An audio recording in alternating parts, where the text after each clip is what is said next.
¿Por qué me echaste del taxi solo por hacer preguntas sobre la ruta? Estabas haciendo demasiadas preguntas y hablando muy fuerte. Solo quería saber por qué estabas tomando un desvío tan largo. Es mi taxi y puedo negarme a llevar a alguien si me hace sentir incómodo. No estaba siendo agresivo, solo estaba hablando. Solo quería que te bajaras. Eso no está... Lovio cantaros de du el día, limpiando la mugre de las calles de la ciudad. Peros en logra limpiar las profundas manchas del prejuicio. Y esa noche en particular, bajo el resplandor de los letreros de neón parpadeantes, un acto rutinario de transporte urbano estaba a punto de exponer una cruda realidad sobre el poder, la percepción y el persistente espectro del prejuicio. Esta es la historia de un viaje que debería haber pasado desapercibido, pero que en cambio se convirtió en un punto de conflicto, arrojando luz sobre las indignidades cotidianas que enfrentan quienes simplemente intenten desenvolverse en sus vidas. En el centro de esta tormenta encontraba Miles Corbin, un taxista cuyo historia evidenciaba un preocupante patrón de comportamiento. Once casos distintos registrados en la comisión de taxis y limusinas de la ciudad, que de Taliban desde abusos verbos hasta la negativa rotunda de prestar el servicio. Para muchos, una sola queja podría ser una anomalía, un malentendido. Pero para Corbin, once quejas pinaban la imagen clara de un hombre que atriba al límite de la conducta aceptable, un hombre de autoridad, por mínima que fuera. Ese es grimia con frecuencia como un arma. Su pasajero esa noche era el Dr. Harris Thorne, un hombre cuyos credentials inspiraban respeto en prácticamente cualquier otro ámbito. Un distinguido urbanista, profesor titular en una de las universidades más prestigiosas del país, y una voz de la razón en complejos debates cívicos. Sin embargo, esa noche, en el asiento trasero del taxi de Miles Corbin, el Dr. Thorne fue reducido a un simple hombre negro, su intelecto, sus logros, su humanidad misma, desestimados con una facilidad alarmante. ¿Cómo podía un hombre de tal prestigio ser tratado con tan flagrante falta de respeto? Simplemente por hacer una pregunta? La respuesta, ¿cómo descubrimos? Se encuentra en las profundidades de los prejuicios descontrolados que siguen plagando nuestros sistemas. Antes de continuar, ¿desde dónde nos veías? Deja un comentario abajo y cuéntanoslo. Tu participación nos ayuda a sacar a la luz estas historias cruciales. La ciudad de Washington, D.C., en constante efervescencia con la maquinaria gubernamental, y el pulso de la vida académica, es esencia particularmente sombría aquella noche de martes. Una fría lluvia de finales de otoño resbalaba por las avenidas, reflejando el apresurado velo de faros y luces traseras. El aire estaba cargado con el olor asfalto mojado y escape, un perfume urbano familiar que el Dr. Harris Thorne había legado a conocer íntimamente durante sus 2 décadas en la capital. Eran poco más de las 9:30 p.m. Y esa hora en que la energía de la ciudad empieza a decaer y la comodidad de un hogar cálido se siente como una necesidad urgente. El Dr. Thorne acababa de concluir un seminario nocturno en la Universidad de Georgetown, una profunda inmersión en estrategias de desarrollo urbano sostenible. Estaba cansado, pero el estímulo intelectual de interactuar con sus estudiantes de posgrado siempre le daba una discreta satisfacción. Vicario Guggenheim, el Dr. Thorne tenía un doctorado en estudios urbanos por la Universidad de California, Berkeley, y era autor de 3 libros fundamentals sobre planificación urbana equitativa. Su trabajo había influido en las políticas de las principales áreas metropolitanas del mundo, y era frecuentemente solicitado como conferenciante y consultor. Era, sin duda alguna, un hombre que no solo se había ganado su puesto, sino que había moldado profundamente su campo. Era un pilar de su comunidad, un mentor, un innovador. Sin embargo, ninguno de estos elogios, ninguno de sus logros, importaría en los confines de un taxi amarillo en una noche lluviosa de Washington, D.C. Miles Corbin, por otro lado, había forjado una reputación distinta. Su nombre es rumoriba entre los despachadores y occasionalmente aparicia en los memorandos internos de la comisión de taxis y limusinas. Su expediente de quejas, repleto de quejas documentadas, pintaba un retrato inquietante de un conductor cuyo temperamento a menudo eclipsaba sus deberes profesionales. En 2018, tan solo 2 años después de obtener su licencia, Corbin enfrentó su primera queja seria. Se negó a atender a una pasajera con discapacidad visual, la hacer Eleanor Vance, quien viajaba acompañada de su animal de servicio certificado, un golden retriever llamado Buddy. Corbin alegó una alergia grave, a pesar de que la normativa exige que los conductores acomoden a los animales de servicio. El incidente resultó en una suspensión temporal, pero regresó a la carretera en cuestión de semanas, tras ser aceptada su explicación por una junta de revisión indulgente. 2 años después, en la primavera de 2020, Corbin volvió a ser objeto de escrutinio. Esta vez, se trataba de un pasajero mayor, el señor Arthur Jenkins, quien simplemente cuestionó la ruta elegida por Corbin para ir al National Mall. El señor Jenkins, residente de Washington, D.C., desde hace mucho tiempo, sugirió una alternativa más rápida, lo que provocó que Corbin se lanzara a una diatriba verbal, acusando al pasajero de intentar conducir desde el asiento trasero, y de insultar su inteligencia. La discusión se intensificó hasta el punto en que el señor Jenkins, conmocionado y angustiado, exigió que lo dejaran viajar varias cuadras de su destino. Corbin recibió una advertencia formal, pero no tomar medidas adicionales. Luego, en el verano de 2022, ocurrió un incidente aún más grave.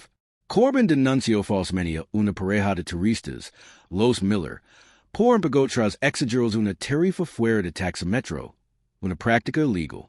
Cuando los Miller se negaron, insistiendo en la tarifa con taxímetro, Corbin se detuvo, amenazó con llamar la policía. Tras pagar a regañadientes la suma inflada, presentó una denuncia fraudulenta. Los Miller tardaron semanas en limpiar su nombre, y aún Corbin fue multado. Su licencia permaneció vigente. El patrón era claro. Miles Corbin albergaba un profundo desprecio por los pasajeros que hacían valer sus derechos, cuestionaban su autoridad o simplemente existen de una forma que desafiaba sus preconcepciones. Su historia no era solo una serie de incidentes aislados. Era una trayectoria de creciente falta de respeto que culminó en los sucesos de aquella tarde lluviosa en Washington, D.C. El Dr. Thorne, buscando refugio de la llovizna persistente, paró el taxi de Corbin a las puertas de la universidad. El vehículo amarillo se detuvo junto a la acera con un silbido de neumáticos mojados.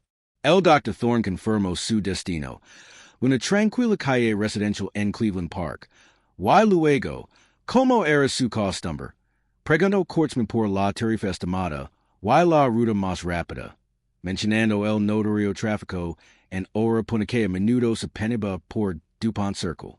Era una pregunta trivial y legítima, nacida de la eficiencia y del deseo de evitar retrasos innecesarios. No estaba desviando a Corbin. Simplemente estaba realizando la clase de consulta razonable que cualquier cliente podría hacer a un proveedor de servicios. Pero para Miles Corbin, la pregunta no era trivial. Era una afrenta. Era un desafío a su aparente autoridad, una sutil insubordinación de un pasajero que había catalogado, quasi inconscientemente. La llamada no provenía de la central. Era la serena interna de la parcialidad que resonaba en la mente de Corbin, un detonador automático que transformaba una simple pregunta en una aparente amenaza. El intercambio inicial fue rápido y casi imperceptible en su escalada. Cleveland Park, por favor, dijo el Dr. Thorne, acomodándose en el asiento trasero. Está bien, gruñó Corbin, alejándose de la acera. ¿Podría tomar la avenida Wisconsin, por favor? Me parece que suele ser más rápido a esta hora de la noche, hacia si evita el atasco de DuPont. Ofreció el Dr. Thorne, con un tono neutral y familiar. Los nadillos de Corbin ese preteron, sobre el volante. Moreau por el retrovisor, y entrecero los ojos. Say como legar Cleveland Park. No necesito indications. Su voz así tino de un tono defensivo. El Dr. Thorne, sorprendido por la repentina hostilidad, intento calmar la situación. Claro, pens que con la lluvia, el tráfico podría ser más denso de lo habitual. Y es solo una sugerencia. ¿Una sugerencia? ¿O me estás diciendo cómo hacer mi trabajo? Espero Corbin, alzando la voz, sin ninguna cortilla.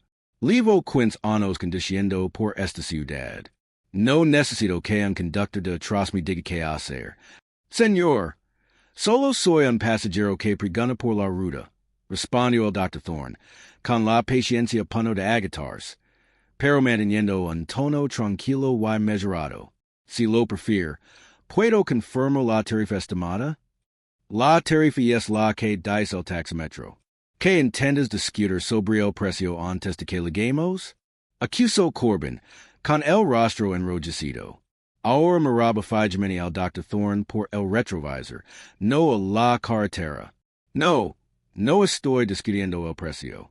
Estoy pidiendo un presupuesto, lo cual es habitual. Dijo el Dr. Thorne con voz firme. Creo que tengo derecho a hacer preguntas sobre el servicio que estoy pagando. Corbin ese burlo, con un tono destinoso. ¿Derecho a hacer preguntas? Cualquiera puede finger. Cualquiera puede finger que le preocupa la ruta solo para causar problemas.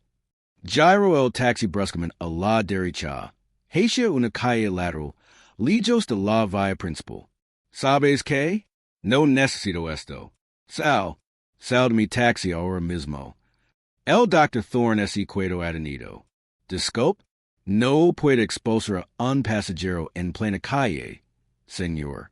Y es illegal. Puedo hacer lo que quiera en mi taxi. Este es mi vehículo y te digo que salgas, gritó Corbin, Fernando Fondo. El taxi se detuvo bruscamente frente a una tienda en penumbra. Saludamos a la policía por acoso. Para entonces, la parada repentina y el alboroto habían llamado la atención. Algunos petuanos, atrapados bajo los toldos de las tiendas cerradas. Ese girón observer. Una joven con un paraguas sacó su teléfono y empezó a grabar. No lo estoy acosando. Lu pido su número de licencia, y que tengo la intención de denunciar este incidente. Declaró el Dr. Thorne, tomando su teléfono. No vas a conseguir nada de mí. Fuera. Corbin ese desabrocó el cinturón de seguridad, girándose medias en el asiento, con una postura amenazante. Fue en este momento crítico, justo cuando la confrontación amenazaba con desembocar en un altercado físico, que un sedán negro con las marcas distintivas de la comisión de taxis, y limusinas de DC se detuvo bruscamente detrás del taxi de Corbin. Una supervisora, la Sra. Brenda Hayes, había sido alertada por un operator despacador que había escuchado la creciente discusión en el canal de radio abierto de Corbin.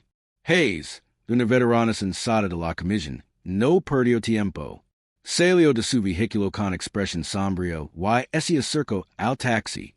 Conductor Corbin, Bajíz del vehículo, licencia y matrícula, ordino, con su voz cortando la tensión. Why, Dr. Thorne, ¿se encuentra bien? La intervención inmediata del supervisor Hayes fue crucial. Miles Corbin, visiblemente desanimado por la inesperada legada de la autoridad, salió lentamente de su taxi, desvaneciendo al instante su braviconería. El Dr. Thorne, aunque emocionado pero sereno, confirmó su identidad y relató los hechos, señalando como testigo al transeúnte que estaba grabando. Hayes rápidamente obtuvo la licencia de taxi y la identificación de Corbin, indicando que permaneciera junto a su vehículo. La escena, que momentos antes había estado cargada de hostilidad, se convirtió en la fría realidad oficial de una investigación. La placa y el arma de Corbin, su taxi, fueron confiscados, suspendiendo su operación a la espera de una revisión completa. La resolución inmediata fue rápida y contundente. El supervisor has organizado que otro taxi recogiera al Dr. Thorne, asegurando así su regreso seguro a casa. El taxi de Corbin fue incautado en el acto, lo confiscaron la licencia, y lo informaron que la comisión de taxis y limusinas lo revisaría de inmediato. El preciso forma ya había comenzado, pero el verdadero impacto del incidente apenas comenzaba a manifestarse. Deberían los agents, o en este caso, los prestadores de servicios como los taxistas, que expulsan ilegalmente pasajeros o tienen conductas discriminatorias, enfrentarse a la baja automática o a la revocación permanente de la licencia? No se trata solo de una cuestión de disciplina, y es una cuestión de confianza y seguridad pública. En cuestión de horas, el video de un transeúnte, grabado por Lázaro Maya Rodríguez, estudiante de Georgetown, es difundido por las redes sociales. Publicado inicialmente en TikTok y X, rápidamente acumuló millones de visualizations. Las etiquetas hashtag Justice for Thorne, hashtag Taxi Bias y hashtag DC Yellow Cab se convirtieron en tendencia nacional. Las imágenes en editar, que muestran la actitud agresiva de Corbin y la respuesta serena y digna del Dr. Thorne, resonaron profundamente en un público familiarizado con experiencias similares de discriminación racial y cotidiana. Los medios de comunicación retomaron la noticia, incluyendo entrevistas con el Dr. Thorne y Lázaro Rodríguez, lo que amplificó la indignación. La narrativa era innegable. Un reconocido académico negro, tratado como un ciudadano de segunda clase por el imperdonable pecado de hacer una pregunta. Las respuestas institucionales fueron rápidas, impulsadas por la indignación pública. El Dr. Thorne, con el apoyo de la ACLU y un destacado bufete de abogados especializado en derechos civiles, presentó una demanda integral contra Miles Corbin personalmente y contra la compañía de taxis Capital City Cabs por negligencia en la contratación y supervisión, y discriminación racial. La demanda detalaba denuncias de privación ilegal de la libertad, angustia emocional y violación de los derechos civiles bajo la ley de Washington, D.C. La comisión de taxis y limusinas inició una investigación expedita y de alto perfil, revisando el extenso historial de quejas de Corbin, que ahora parecía indicar claramente un problema sistémico. En la abrumadora condena pública, las irrefutables pruebas en video y la amenaza de una prolongada batalla legal que podría dañar gravemente su reputación y situación financiera, Capital City Cabs actuó con rapidez para llegar a un acuerdo. En 2 meses, el Dr. Thorne recibió una indemnización de $2 million. En aquel momento, fue la indemnización más cuantiosa en la historia de la ciudad por un caso de maltrato y discriminación de pasajeros por parte de un taxista. El acuerdo envió un mensaje claro. Este tipo de comportamiento ya no se toleraría y las consecuencias financieras por negligencia serían graves. La carrera profesional de Miles Corbin terminó abruptamente. Tras la investigación de la comisión, que corroboró el relato del Dr. Thorne y revisó el extenso historial de quejas de Corbin, su licencia de taxista fue suspendida indefinidamente, lo que condujo a su despido permanente del sector. La carta oficial de despido, publicada por la comisión, declaraba: el señor Corbin ha demostrado un flagrante desprecio por la seguridad de los pasajeros y los derechos civiles, exhibiendo un patrón de conducta poco profesional y discriminatoria que lo incapacita para obtener una licencia de servicio de atención al público. Sus acciones no solo violaron múltiples regulaciones de la comisión, sino que también socavan gravemente la confianza del público en nuestro sistema de transporte. El proceso de decertificación, la revocación permanente de su capacidad para operar un taxi, se inició sin demora. Tras el acuerdo y la queda profesional de Corbin, el Dr. Eris Thorne pronunció un testimonio contundente y conmovedor en el ayuntamiento de Washington, D.C., con una voz que resonaba con una autoridad serena que exigía atención. Si esto me puede pesar mí, comenzó, recorriendo con la mirada la sala, un profesor titular, un académico reconocido, un hombre con una trayectoria profesional que, en teoría, debería ofrecer protección, simplemente por hacer una pregunta aclaratoria sobre una ruta. ¿Qué esperanza hay para los demás? ¿Qué esperanza hay para el joven estudiante, el anciano, el padre o la madre que trabaja, o cualquiera que simplemente intenta volver a casa sin sufrir humiliación, falta de respeto o discriminación directa?